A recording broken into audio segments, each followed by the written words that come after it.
ഇന്നലെ ചന്തയിൽ പോയപ്പം മീൻ വാങ്ങിയിട്ടുണ്ടായിരുന്നു. മീനുണ്ടെങ്കിൽ കപ്പ നിർബന്ധ. അങ്ങനെ ഒരു കപ്പ വാങ്ങിച്ചുകൊണ്ട് വന്ന് എൻ്റെ ഭഗവാനെ ഒന്നും പറയണ്ട.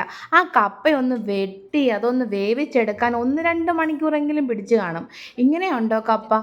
എന്തോ ആ അപ്പൂപ്പൻ 2 കഷ്ണം കൂട്ടിയാ ഇട്ടത് കൊണ്ട് ഞാൻ ഒന്നും പറയുന്നില്ല.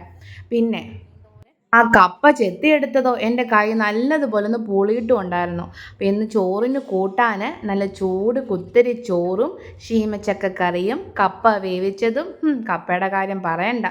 പിന്നെ നെത്തോലി തോരനും ഉണ്ടായിരുന്നു. അപ്പം ഇതായിരുന്നു ഇന്നത്തെ എൻ്റെ ലഞ്ച്. നല്ല അടിപൊളി കറിയായിരുന്നു കേട്ടോ. ഈ ചെമ്മച്ചക്കക്കറി എൻ്റെ അമ്മ വെച്ചതാണ് കേട്ടോ, അതുകൊണ്ട് പ്രത്യേക ഒരു ടേസ്റ്റും ഉണ്ടായിരുന്നു. ഇതിൻ്റെ റെസിപ്പി ഞാൻ കൊടുത്തിരിക്കാം, അടുത്ത ഷോർട്സ് ഞാൻ ഇട്ടേക്കാം കേട്ടോ.